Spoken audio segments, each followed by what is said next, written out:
Democratic Party heavyweights were out in force today at a women's leadership forum here in Washington.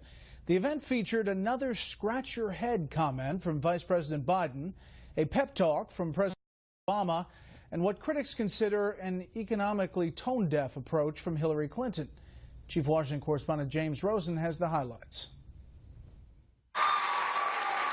Returning to the Democratic National Committee's Women's Leadership Forum, which she co-founded in the 90s, Hillary Clinton sounded a populist note, assailing corporations and lamenting how the deck is stacked against middle-class families. A former Walmart board member and multimillionaire criticized for being out of touch with ordinary Americans, Clinton invoked her days as a working mom when her husband was governor of Arkansas and daycare was sometimes hard to come by.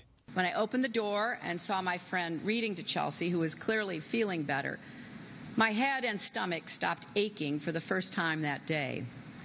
But for so many moms and dads as well, that ache is with them every single day. DNC Chair Debbie Wasserman Schultz, the Florida Congresswoman reported to be the target of coup plotting, got a show of support from Vice President Biden, who also warned the country will slide back a decade if Republicans reclaim the Senate.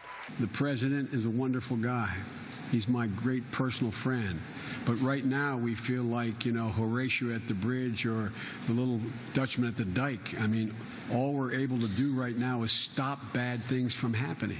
The vice president also reminisced fondly about moderate Republicans he worked with and named Bob Packwood, the Oregonian forced to resign from the Senate amid multiple allegations of sexual harassment. Asked about that, the White House cited Mr. Biden's long record on women's issues. The vice president certainly is in a position to have to explain that record to anybody.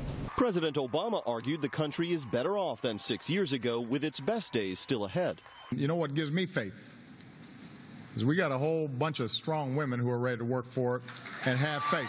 Women voted Republican in the 2010 midterms, and some analysts think this cycle, fueled by volatility overseas, could see the return of the so-called security moms. As foreign policy continues to crater, women will continue to look at President Obama's leadership and find it lacking. Because they're concerned about safety, they don't want to give President Obama a pass when it comes to these midterm elections. Polls for some key Senate races show women voters splitting evenly, as in the McConnell-Lundergan-Grimes contest in Kentucky, or not tilting as far left as the Democratic Party may need in order to offset traditional GOP strength amongst male voters. Brett? James, thank you. The race for Georgia's open Senate